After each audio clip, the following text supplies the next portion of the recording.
Mesdames et messieurs, bonjour et bienvenue sur votre chaîne d'information en temps réel, l'actualité en Afrique et dans le monde en continu. Vous informer est notre mission car l'information vous place au sommet du monde. Alors si vous êtes nouveau, abonnez-vous et cliquez aussi sur la petite cloche de notification pour ne plus rien manquer, cela étant fait c'est parti. Avant de commencer la vidéo, nous tenons à rappeler que, les images utilisées dans toutes nos notes d'information sont à titre illustratoire. Nous vous invitons donc à rester poli et courtois dans l'espace commentaire au risque de voir votre commentaire tout simplement supprimé. Merci et bon visionnage à tous.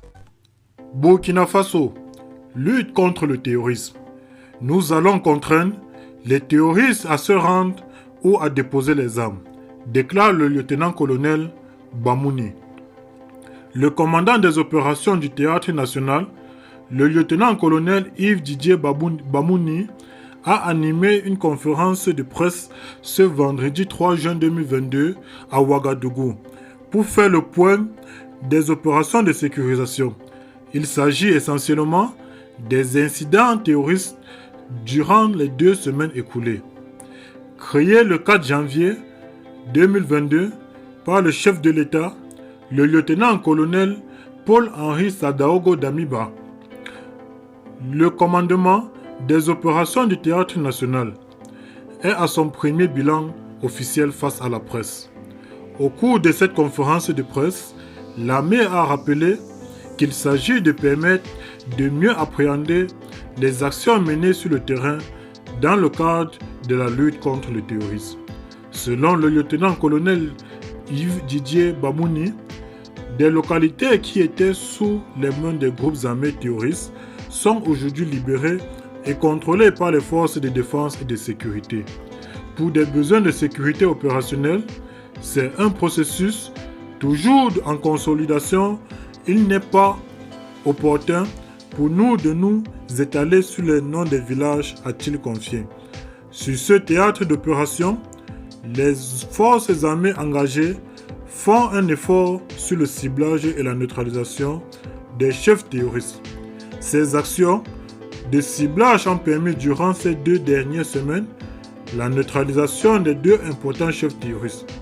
Il s'agit de Tidjane Djibril Diko qui a été neutralisé lors des frappes aériennes dans les alentours de Tongomel le 26 mai dernier.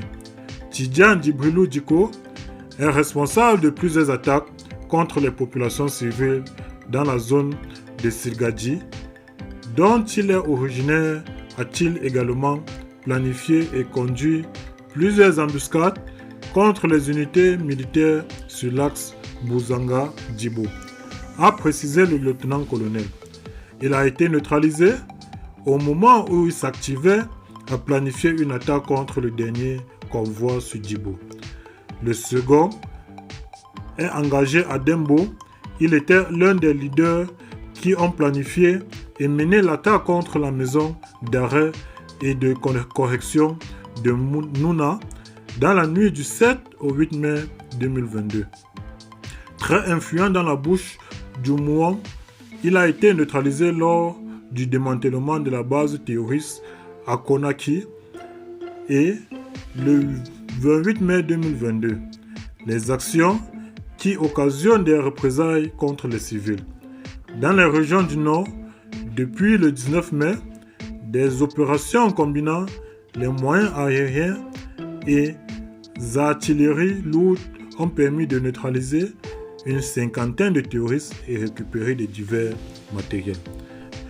Eh bien les amis, c'est ici que s'achève cette petite note d'information. Vous informer est notre mission. Eh bien, si vous êtes nouveau, n'oubliez pas de vous abonner et surtout d'activer la petite cloche de notification pour ne manquer à aucune de nos prochaines vidéos. Merci. Bye bye.